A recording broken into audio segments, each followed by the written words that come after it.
think it's like, hello. Yeah, I think we're live. Hello, Lior, once again. Okay, yeah. So actually, we're trying out this new platform called StreamYard, and lets us do really cool things like, hey, look, I'm here, I'm there, look at me, yay! This is like really kind of crazy stuff, and the power of WebRTC and the power of video is pretty cool. And I think in this kind of format, we can just speak about a bit about the news, a bit about like interesting tidbits around DevOps or cloud, and we're branding it. What's the name, Nate? We are calling it The View from the Cloud. A view from the cloud. Wait, this is amazing. Wait, as I play and foray with this thing, we can do this. We're calling it a view from the cloud, and it's a wow. Wait, a view from the cloud. Okay, so what do we have on the agenda? What do you want to? Let's dive right in. I think some big news came out of Kubernetes about diffracting Dockers. Oh, and everybody was like totally hysteric, because Docker is like. Yeah, people were worried that like it was gonna rain cats and dogs. Yeah, well, that's kind of you here. Let me set it up. I can share my screen. Blah blah. By the way, this is a small. We can just thank our sponsors from Kubernetes support. Kubernetes support is your place to they pay us like a gazillion to kind of promote them. But your Kubernetes support is your Kubernetes cloud transition simplified. If you like the content here, go and subscribe. It's actually us. Okay, so don't get all worked out. But it's our Kubernetes support platform, and if you're kind of challenged with Kubernetes, just give us a call. But wait, no, that's not what we're. So we're speaking about Kubernetes and Docker, and people will like totally, we're totally panicking about this. And that people got thrown off, like no one saw it coming. No, but it's not exactly that no one saw it coming, because basically. Like Docker is amazing, and they built like an amazing, product, and mainly they had like great developer relations. So like everybody uses Docker, but Docker is like the way to onboard in your like Dockerized solutions. Now Kubernetes is a container orchestration platform, and the idea is that basically. If you see here, there's like the CRI, this container runtime interface. So basically this is back like in 2016. And basically it's like this standard that lets you run containers, okay? And if you adhere to the standard, so you can run, and there's different container runtimes. There's a CRIO, things like CRIO, K3S has this, it's like part of K3S. So this is like a really kind of popular runtime. I think there's Rocket, RKT container runtime, something like this. It's also pretty, it's like more into security.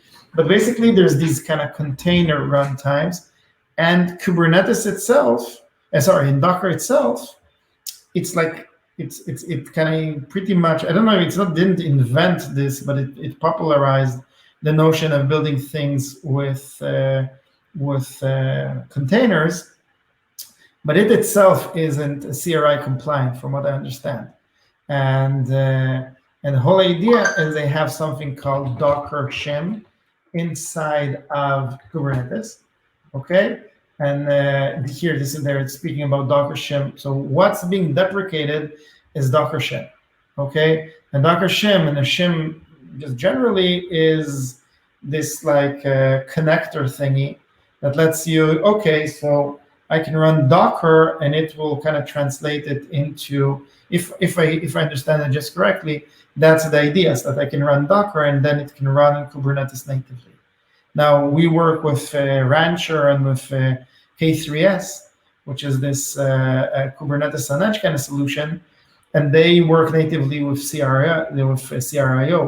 Okay, so for cryo. So basically, it's pretty common, and now the reason people are saying don't panic, or you see different, I saw like tweets from, I think, Shannon Williams from Rancher saying, oh, this is great, like Rancher gives you like the Kubernetes support. All it means, it's not inside the Kubernetes repository. It's not in the Kubernetes. They say, look, it's not our job to maintain the support to Docker Shim. There are many managed Kubernetes solutions out there, both in public clouds like AKS or EKS or GKE or all those public clouds, or like we use with Rancher or with OpenShift. These are like on-prem Kubernetes management. But basically, they're delegating the responsibility to the management layers of Kubernetes, of these kind of managed Kubernetes. So it's not going to be in the core of Kubernetes. They'll manage it. So it's not that a big deal, and I think that's why people kind of can kind of settle down. It's not that frightening. Are people going to move away from Kubernetes? Is that from Docker? No, I don't think so, because it's very, very convenient to develop in Docker. And I think that the managed Kubernetes solutions will simply make it convenient for people to run it that way. So I don't think it's that much of a deal. I don't know if it would really change. Also, there's this kind of process of ramping up your skill set. So basically, you start with Docker, then you do a bunch of stuff with Docker Compose.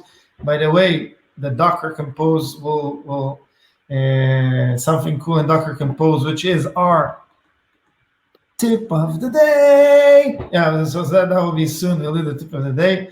But anyway, the whole idea with the Docker, many organizations, they use Docker, then they go to Docker Compose, only then they do Kubernetes. So they started with Docker. It's not as if they look at the end of the road and say, what kind of container runtime? They're kind of newbies, start off with Docker. And it's going to be interesting to see how this kind of shapes up, because like Docker has been like bashed in the head from Kubernetes so many times, because initially with Docker Swarm, they wanted to compete with Kubernetes. But then Kubernetes was so seminal and so strong that they this is no longer the strategy, and they were acquired by Mirantis about a while ago, mainly focused on like developer experience, developer tools, this kind of stuff. But we'll see how this kind of evolves. Okay. Now, for our tip of the day, so I don't know if we always have a tip of the day, but it's just like a fun way to check out the banners here. But anyway, I just, after kind of, I have this client, and maybe I can, let's see, you see what, yeah, all right, cool. So basically I had this problem where I need to set up a few Kubernetes clusters, like K3S clusters, and on-prem. And then I needed to give them like their own DNS server. And I was like, it was really, really horrible, to be able to connect to them and work with them.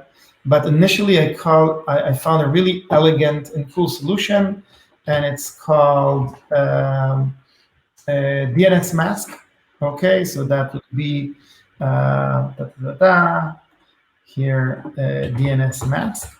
Okay, and DNS Mask is this really easy. I was kind of trying to struggle with Bind, which is like the main software, and it's the mainstream software for a DNS server.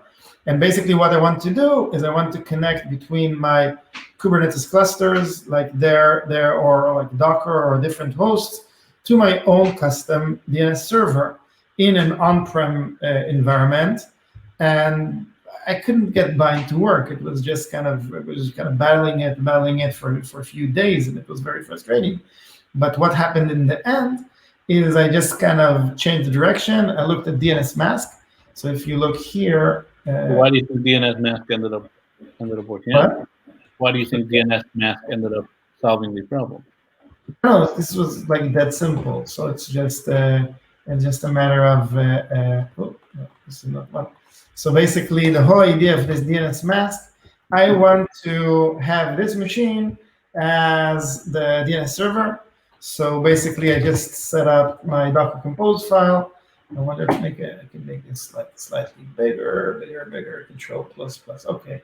So basically, all I need to do is to take this kind of control. I added another volume here. So I have both the DNS Mask configuration file and the host file. So like the cool thing that I found in DNS Mask, instead of writing these kind of cryptic bind files, it's really kind of old. DNS Mask has this thing called local, which localnet.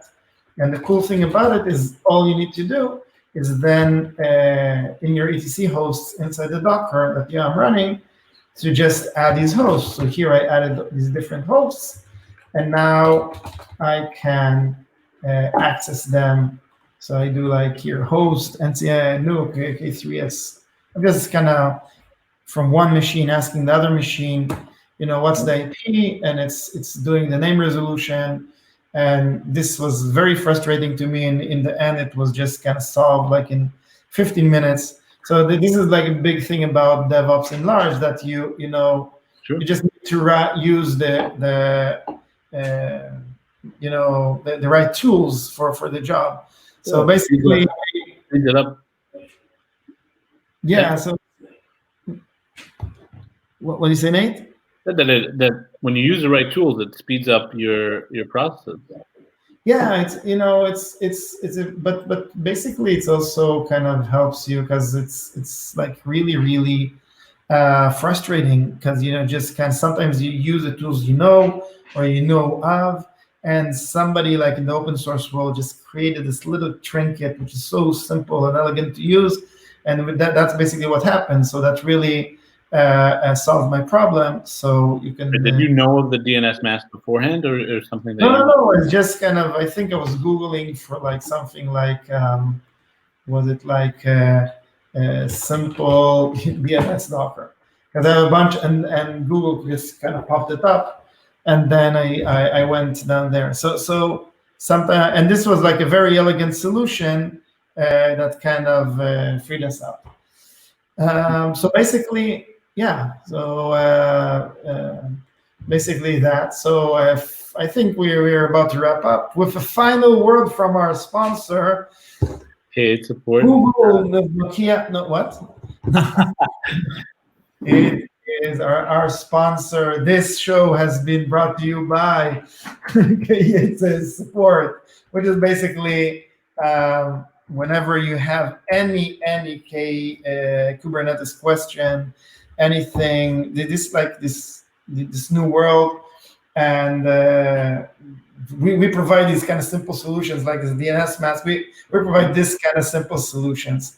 So I think we have our final banner of the day, and it will be K8 support.com, and we will use this banner forever. Yeah. Okay. Support.com. Okay. So I think this was our first broadcast. Yeah. What do you think about StreamYard? What do you think about StreamYard? The features are great. At one point, we had 7 people watching the live. Somebody was actually watching us. Shout out to Ron Cohn for giving it a like. Ron. Hey, Ron Cohn. Look, like Ron Cohn, I started working on Drupal like 10 years. Hi, Ron. I started. Wait. We need to do that. If he's still looking this live, can you comment, and we can check this comment features? Hey, Yeah. maybe comment as well. Let's see. The stream, I think, has to be public. Assuming that it is. It is public. I think it's public. So chat privately. Here, this is the comments. So anyway, we need, maybe I can comment on my own. So this is becoming pretty weird. For all of our amazing people out there, we're simply checking out the tires of the system. So you're seeing it live. This is the way it's, oh, look at yourself. You're so handsome. Okay. Oh, there we go. We have. You're on TV. It's amazing. Thank you, Shahar. Here, Shahar. There we go. Come in. Thank you so much, Shahar. Show testing. Wow, Shahar, that's amazing. He's so sweet. Shahar is from Really Good Software. Shahar, you can also be a sponsor in our show as well. Really Good Software is, maybe I can stop doing sponsors and move to media. Okay.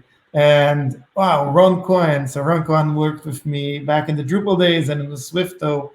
And it is I'm not sure if he's saying a great tool on DNS Mask or on the video. So anyway, K8 support, it's your solution to do Kubernetes stuff. We're live on Facebook and on LinkedIn. And this was actually pretty fun. Okay, bye-bye. Bye-bye, thanks so much. Okay, bye.